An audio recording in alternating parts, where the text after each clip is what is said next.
Okay, so let's go over chapter 10. Um, so, a few things to go over here. Creativity, teamwork, problem solving. So, you could probably teach an entire course on just this chapter, so I'm going to try to do this relatively quickly. So, different types of teams. You've got functional teams, you've got task-based teams. Functional teams would be like there's the accounting team, there's the finance team, there's the marketing team, there's the operations team, right? Those are functional teams. They can be either self-directed or not. Then you have ad hoc teams, which would be like a task force, like you're looking to hire a new controller, so you put together a team of people to do the search, or you've got a problem with shipping in Asia and you're trying to figure out what's the best way to fix it, so you put together a team of people to go work on that. So those are ad hoc teams or task forces. And then you have standing committees, so you might have like the quality assurance committee, or the new technology committee, or whatever it is in the company. That's just a standing committee that people from different groups get together and try to work. And then you have informal groups that people just spontaneity sort of get together on their own.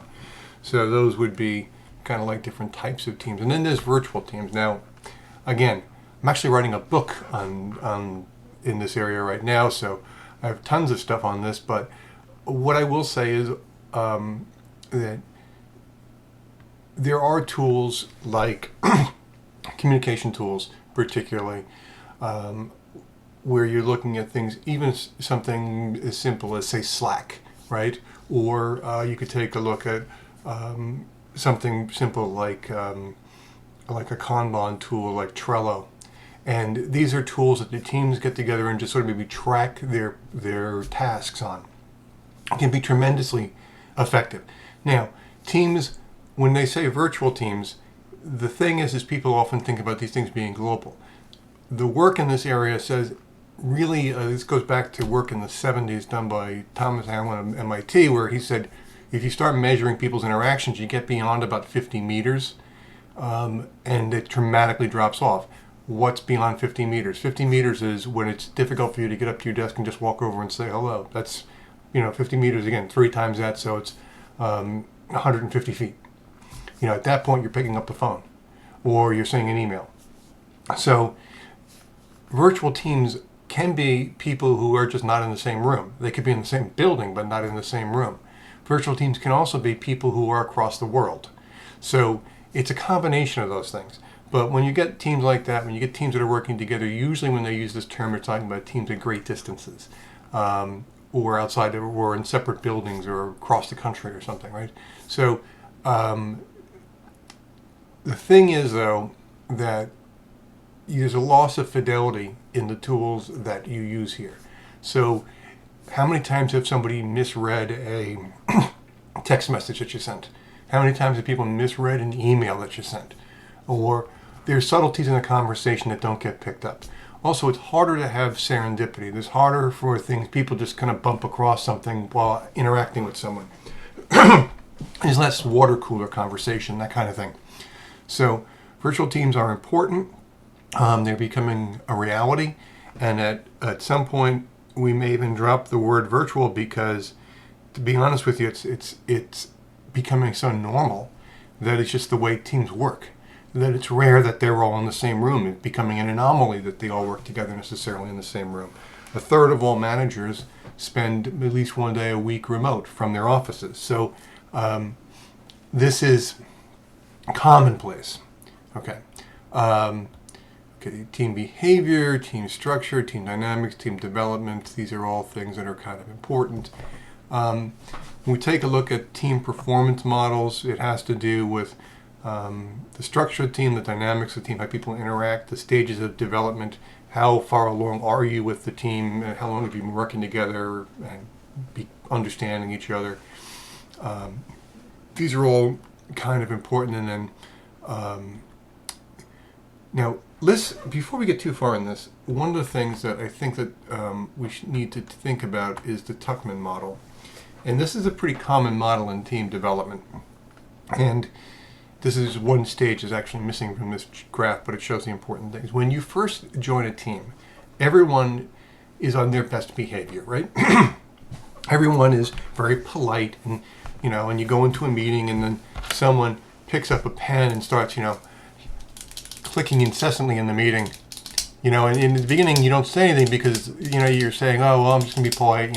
Eventually you get pissed off and you're annoyed and you start saying, stop, right? That's when we hit the storming stage, right? So in the beginning, you're all very polite and you get a certain level of productivity because you don't know each other yet, but you're trying to get along. Then you say, screw that, and you let it out there and you say, this is why you're a jerk and this is what I hate about you and this is why you're making this hard to do, right? And you kind of fight a little bit, right? And then you kind of figure that out. And then you get into what they call the norming stage, where I say, okay, so I know that Rick is a great guy and he's really creative, but he's not a morning person. So if we schedule a meeting before 10 a.m., it's going to be a problem to get him there. And if he gets there, he'll be like zoned out, So we'll have to schedule, Rick's meetings in the afternoon, right? I know that, Mary is great at math, but maybe she's not that good a writer, right? Or Bill is great at writing, but he's not that good at math. So guess what? You give Mary the math, and you give Bill the writing. That kind of thing. So, and this is sort of like if you've ever been on a sports team, or if you've ever been involved in something like a dance troupe, or anything where you're really requiring understanding and interacting with people on a real level, a band of some type, right? As you begin to work or play with these people, you begin to understand where they're going to be, right? So you can anticipate, I've been playing with this guy for years. I know he's going to be over there if I make this play, and so he's there, right? So things just sort of flow. And you get into this flow and things start taking off and people start really performing. The problem is, if you look at teams' life cycles, though, most of you, if you think, how long am I going to be in a job in the next 10 years? If you're in a job more than 3 or 4 years, you're probably going to be looking to change jobs. It's highly unlikely. In fact, in the first couple of years out of school, you're probably changing jobs every year or so, maybe most every 2 years. So you'll get teams, they'll be formed, they'll start norming, you really start doing well, and then someone gets another job offer, gets promoted, spouse drags them across the country for their new opportunity. They get sick, unfortunately, maybe they even die, right? But something happens and that team begins to fall apart and the cycle begins again. So that's an important part of team dynamics. And we take a look at leadership styles. They kind of depend upon the team, the composition of the team, and then you take a look at problem solving and conflict, right? So 6 basic things consist of object. All right, so it's components of a team. So the objective, what's the team trying to do? How big is the team? Now in this part, team size becomes important because I included in the videos a video by Robin Dunbar from MIT, and this is in the files for the course files for this week. Robin Dunbar is an anthropologist from Cambridge in the UK, and he studies the brains of primates, of which we are one, right? And his whole argument is there's a limited amount of size to your brain, and there's a limited amount of relationships you can have, and he talks about what they can be, and a magic number that he has for relationships is around 5 to 10 people tends to be your close friends, right? And because part of that has to do with the amount of relationship overhead there is in having a conversation with someone or having a relationship. It takes time to talk with them to maintain that relationship. So teams that get beyond this, and also I included a thing from Sandy Petland here too, who is known for his social physics. And you start having to maintain too many relationships and within the team and giving everyone a chance to talk and contribute, you get beyond 10 people and it starts getting to be overwhelming. It starts to sort of break down in speed. So you can have large teams, but usually the large teams are several smaller teams. The effective large teams are several smaller teams that are sort of combined into one larger team. So it's really kind of a big team, but kind of a small team at the same time. So there's norms and expectations that the team sets. There's some sort of cohesiveness within the team members that why do people want to work together? You can sometimes have status within the team that you got to worry about, and there's always status, but some of it is sometimes not that important. Sometimes it's very important. And what are the roles that are maintained in the team? Those are things you got to think about. Okay, so different leadership styles at different levels of, this is the Tuckman model here in red, right? So in the beginning, since people aren't really in control, they're kind of being very polite, it's probably good just to take control and be autocratic, meaning that it's top down, it's my way or the highway, right? As the storming starts happening, in order to sort of pull people together, you might start asking them to sort of consult with you on decisions. Not that they have the right to make the decision, but you're trying to get their input to sort of draw them into the team. When you get into the norming stage, you might actually have people participate in making the decision. So that's a different stage, right? When you get into the performing stage, you might actually sort of pull back, and because the team sometimes can make a lot of the day-to-day decisions on their own, and you may just, since they understand from the culture that you've built what's acceptable and what's not acceptable, you can oftentimes just lead them to do what they want to do, and gut check them every once in a while just to make sure, but you can pull back more. I don't think you probably as a leader should never be completely hands off, but you can be much more hands off as the team's performing, because they know they can do it themselves. They don't necessarily need you every day to micromanage them. Okay, so there's an assessment you can do on that, and then we can talk about that. Let's skip that. Okay, so meetings, this is sort of more common sense. Have a plan for the meeting, have goals, give out assignments, have an agenda to try to stick to your time. This is all just kind of, I would think this would be at this point sort of normal for you guys. Okay, here's another thing which I don't necessarily 100% agree with the book here. I can see where they're going. You want to get people to participate, but I also think that you have to think about people's style and people's personality types.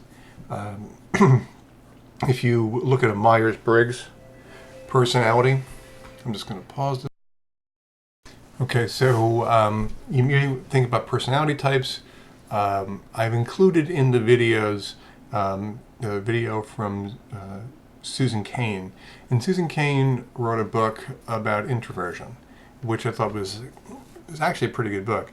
And she makes some really strong points that, people think introverts are socially afraid. Well, some people are socially afraid, but other people just are, their personality types lend them to not necessarily be socially awkward or afraid, but to prefer to be, that these conversations, these interactions actually take something out of them, right? And so they need to be alone every once in a while to think and reflect and to recharge. Where people who are completely on the extrovert side actually get energized from being around people and find it difficult to be alone. So just because someone is silent in a meeting doesn't necessarily mean that they're not, that they're somehow socially awkward and have to be drawn out. I think you do want to consider the flow of ideas and allow people to sort of interact at their own level when they feel it's appropriate, and not be afraid to talk up. So I think if you have a situation where you think someone might be afraid to talk up, you want to pull them out. But some people are just going to be more reticent than others. So I would not necessarily force people all the time. Occasionally, you're going to go in there and say, Bill, what do you think? Mary, what do you think? There are people who talk just to be heard. And we've all been in meetings like that. And you've got to find a way to sort of say, okay, and then say, well, hang on a second, let's hear what so-and-so has to say, right? So you need to sometimes allow, in fact, one of the things the reason I brought up the Sandy Petland thing is because Petland actually had a product that he would have in meetings called a jerkometer. And it would listen to the voices of everyone in the room, and it would sort of, point in the direction of the person who was talking. And if that person, took up too much of the conversation, it would sort of, make the signal, let everyone know that this person is effectively right now being a jerk. They're capitalizing on the conversation too much. Because Petland's research showed that if you look at teams that have sort of more of a dance, more of a give and take in the conversation, that they're much more effective than those where you've got some people capitalizing and some people not participating at all. And the other thing here, wanderer, they get sort of distracted and lose focus, some teams. Sometimes you get in there and you find out that people are, talking about last night's football game or, the last night's TV show or something, and they sort of lose track of the conversation that they came together for. And it's fine to have that. It's important to have, as a relationship builder, the ability to talk about some personal sorts of things. But you got to remember to come back to the conversation that you were there for. Okay. Then you got people who get bored, people who like to argue. The social loafer thing, we've seen that. All right. So let's get into so decision styles. Some people, okay, so in here I threw in a video from Daniel Kahneman, Thinking Fast, Thinking Slow. Some people are reflexive when they make a decision. They just go with whatever. Other people are more contemplative. They actually think through the process. People tend to be, and this could probably throw in here too, some of the works of Dan Ariely, or the guy who wrote Nudge, Richard Thaler. Thaler and Ariely, who are what we call behavioral economists, who show that people are not necessarily rational in how they make decisions, and that you can sometimes nudge people into making decisions certain ways. So I would say that try to understand that, and some people procrastinate, and some people take too long, and can't make a decision. They're afraid to make a decision. So the point that, and this is people are consistent. Okay, so the point that I would make, that you hear from Thaler and Ariely and Kahneman, is that you want people to think about certain things and not about everything, right? There are certain things where rules of thumb sort of work and they can just sort of go with them. But you want to avoid just making snap decisions, or this is the way we've always done it. To every once in a while question the premise. Defining the problem in the decision-making model is another thing. Oftentimes people are treating a symptom and not a problem, right? And I could spend some time on that, but I think I won't, based upon the length of this video. So it could end up being very, very long. Set objective criterions for making decisions. Plan, implement, control. Okay, creativity and innovation. Okay, another area I could spend a lot of time on, but I won't. And let's see, 4 stages. All right, this is actually this model that they're showing you here. That's from the book. Comes from Graham Wallace in 1926, I believe. He wrote a book called The Art of Thought, and he says, so when do you get your best idea? Where do you get your best ideas and when? And if you think about this, you ask people where their best ideas hit them. You'll hear a lot like in the shower, just as I'm either falling asleep or waking up, when I'm in the car alone driving. These are all situations where you get these great ideas, but did the great idea come in that moment? Was this lightning bolt a gift from God in that moment? And Wallace says no. What happens in this process, if you go through the steps here, one is you need preparation. So you can't have a creative idea in an area that you know nothing about, right?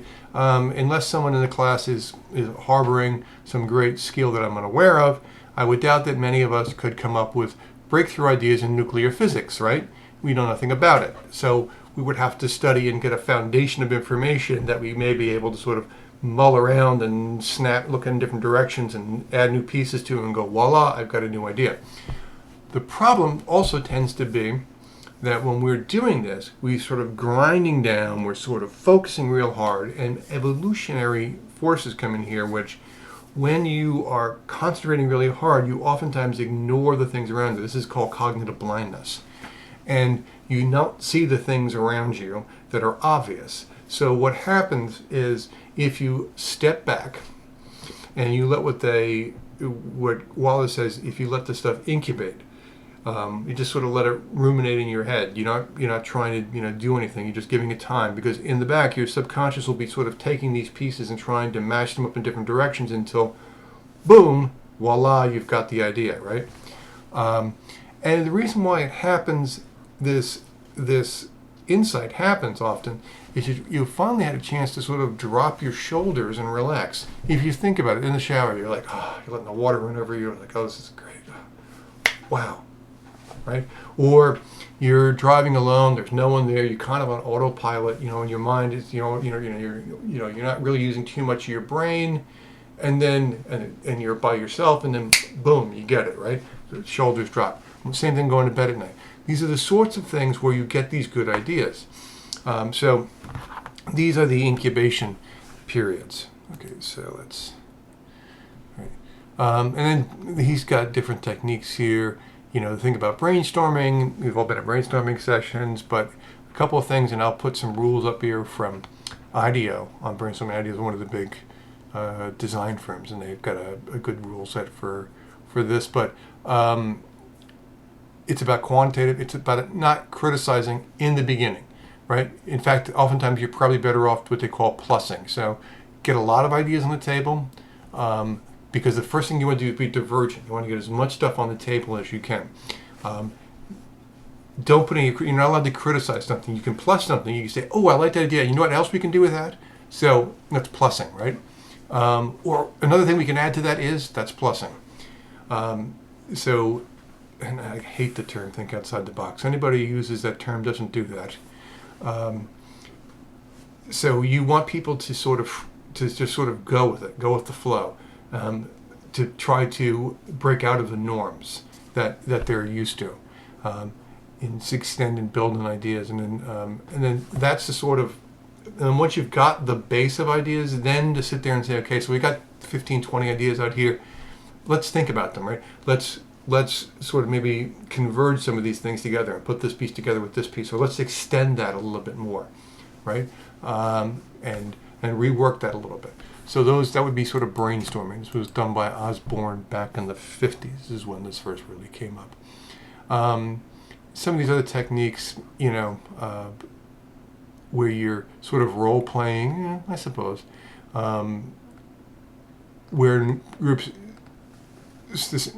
sort of write separately their own ideas. Okay, most brainstorming sessions, to be effective, you should tell people in advance to bring some ideas to the table, so that they're actually by themselves being reflected, particularly people who are more introverted. This is probably good for them because they don't do their best thinking in groups, they do their best thinking alone. So they can bring the stuff to the table and then defend it and maybe extend it once it's there.